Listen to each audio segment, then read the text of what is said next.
مصر اور اس کے دارالسلطنت میں مذہبی مظالم کی بھٹیاں سلگ رہی تھیں، جس کا سبب یہ تھا کہ ہرقل نے ایرانیوں پر فتح پانے اور بیت المقدس میں صلیب بلند کرنے کے بعد جب یہ دیکھا کہ مسیحیت کو رنج و ہلاکت کے بھنور سے نکالنے کے لیے تمام مسیحی دنیا کی نگاہیں اس پر لگی ہوئی ہیں، تو اسی وقت اس سوچ میں پڑ گیا کہ مسیحیت کے مختلف عقائد کو ایک مذہب میں سمو دیا جائے۔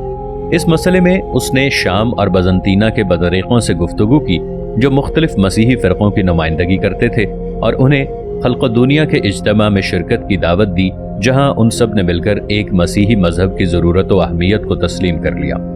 اب ہرقل نے اسکندریہ کی مذہبی پیشوائی قیرس کے سپرد کر دی، جو کوہ قاف میں فاسیس کا اسقف تھا، اور اس سے کہا کہ اہل مصر کو سرکاری مذہب کا حلقہ بگوش بنائے۔ لیکن ہرقل کی ذہانت اس نقطے کو نہ پا سکی کہ جس مذہب کے ذریعے وہ عیسائیوں کی اصلاح کرنا چاہتا ہے، مصری کلیسا اسے قبول نہیں کرے گا، اور اس کی نگاہ اس حقیقت تک نہ پہنچ سکی کہ اہل مصر کے انکار و گریز سے اگر اس نے سرکاری مذہب کا کڑوا نوالا زبردستی ان کے حلق میں ٹھونسنا چاہا تو اس کے بڑے خطرناک نتائج برآمد ہوں گے۔ بہرحال مصر و شام میں ہرقل نے یہی طرز عمل اختیار کیا، اور یہی اس وقت اس کی سمجھ میں آیا کہ مذہبی معاملات کو اپنے ہاتھ میں لینا اور لوگوں کو کسی ایک عقیدے پر متحد کرنا حکومت کے فرائض میں سے ہے۔ اس زمانے میں مصر کے قبطیوں کا سب سے بڑا اسقف بنیامین تھا، جس کے لیے عوام کے دلوں میں بڑی محبت و عزت تھی۔ وہ ایک عقل مند انسان تھا، نیکی اور بھلائی کا عاشق اور کینہ و غرور کے مارے ہوئے پادریوں کا جانی دشمن۔ وہ اس مذہب عیسوی کے حق میں بڑا شدید و تعصب تھا جس پر مصری عوام ایمان رکھتے تھے۔ یہ مذہب یعقوبی فرقے کا مذہب تھا جو کہتا تھا کہ حضرت عیسیٰ علیہ السلام میں الوہیت و بشریت دونوں جمع ہو گئی تھی۔ جسمانی صورت اختیار کرتے وقت حضرت عیسیٰ علیہ السلام کی طبیعتیں دو تھیں، لیکن اس کے بعد ایک ہو گئیں۔ یہ عقیدہ اس ملکانی فرقے کے عقیدے سے مختلف تھا جس کا کہنا تھا کہ بیٹا ازل میں باپ سے پیدا ہوا تھا اور جوہر و نور ہونے کے اعتبار سے غیر مخلوق تھا۔ بعد کو یہی بیٹا اس انسان سے مل کر جو حضرت مریم علیہ السلام کے بطن سے پیدا ہوا ایک ہو گیا، اور اس کا نام مسیح رکھا گیا۔ 631 عیسوی کے موسم گرما میں جب قیرس اہل مصر کو سرکاری مذہب کا پیرو بنانے کے لیے اسکندریہ پہنچا تو بنیامین وہاں سے فرار ہو گیا اور ریگستان میں پھیلے ہوئے گرجوں میں پناہ تلاش کرتے ہوئے قوس پہنچ گیا۔ وہاں اس نے قوس کے قریب صحرا میں ایک چھوٹا سا گرجا بنا لیا جو چاروں طرف سے پہاڑوں میں گھرا ہوا تھا، اس لیے اس تک پہنچنا بہت دشوار تھا۔ بنیامین کا فرار ایک خطرہ تھا جس نے قبطیوں کو پریشان اور پادریوں کو خوفزدہ کر دیا۔ نئے مذہب کی اس دعوت و تبلیغ کو انہوں نے انتہائی کفر پر محمول کیا، اور قیرس کے اس نمائشی طرز عمل کا بھی کوئی مفید نتیجہ برآمد نہ ہوا جو اس نے مصر پہنچنے کے بعد شروع میں اختیار کیا تھا، اور جس سے اس کی مراد اہل مصر کو یہ اطمینان دلانا تھا کہ وہ قوت کے بل پر اس مذہب کو مسلط کرنا نہیں چاہتا بلکہ دلیل و حجت کے ذریعے اس کی اشاعت چاہتا ہے۔ قبطیوں نے عام اس سے کہ وہ یعقوبی ہوں یا ملکانی متفقہ طور پر اسے قبول کرنے سے انکار کر دیا، اور اس کی تبلیغ و اشاعت کو ایک ایسی بدعت قرار دیا جو سراسر گمراہی تھی۔ اس بدعت کے خلاف عوام کی نفرت اس وقت اور بڑھ گئی جب سفرنیوس بیت المقدس سے مصر آیا اور وہاں ملکانیوں کا پیشوا بن بیٹھا۔ اس کے بعد جب قیرس نے اسکندریہ میں ایک مذہبی اجتماع منعقد کیا اور ارکان مجلس کو اس نئے مذہب پر بحث و گفتگو کی دعوت دی، تو سفرنیوس نے کبھی دلیلیں دے کر کبھی خوشامد کر کے قیرس کو اپنے ارادے سے باز رکھنے کی کوشش کی، اور قیرس نے یہ دیکھ کر کہ مصری قوم اس کی دعوت سے اسی طرح نفرت اور عداوت کرتی رہے گی، فیصلہ کر لیا کہ اپنی بات منوانے کے لیے اب وہ ظلم و تشدد کی راہ اختیار کرے گا۔ قیرس نے ظلم و تشدد کا سہارا لیا اور پورے 10 برس تک مصر کو جبر و استبداد کی چکی میں پیستا رہا۔ اس کی سزائیں اتنی ہولناک اور وحشیانہ تھیں کہ کسی زمانے میں ان کی مثال نہیں ملتی۔ بنیامین کے بڑے بھائی کو سزا دینے کے لیے یہ بہیمانہ طریقہ اختیار کیا گیا کہ اس کے جسم پر جلتی ہوئی مشعلیں رکھ دی گئیں، یہاں تک کہ اس کے دونوں پہلوؤں سے چربی پگھل پگھل کے زمین پر بہنے لگی، اور جب اس کے بعد بھی اس کا ایمان متزلزل نہ ہوا تو اس کی بتیسی اکھڑوا دی گئی، اسے ریت کی بوری میں بند کر کے ساحل پر لے جایا گیا۔ وہاں اس سے کہا گیا کہ اگر وہ نیا مذہب قبول کر لے تو اس کی جان بخش دی جائے گی، لیکن اس نے انکار کر دیا۔ 3 بار یہ پیشکش کی گئی اور تینوں بار اس نے ٹھکرا دی۔ آخر کار اسے سمندر میں پھینک دیا گیا جہاں وہ ڈوب کر مر گیا۔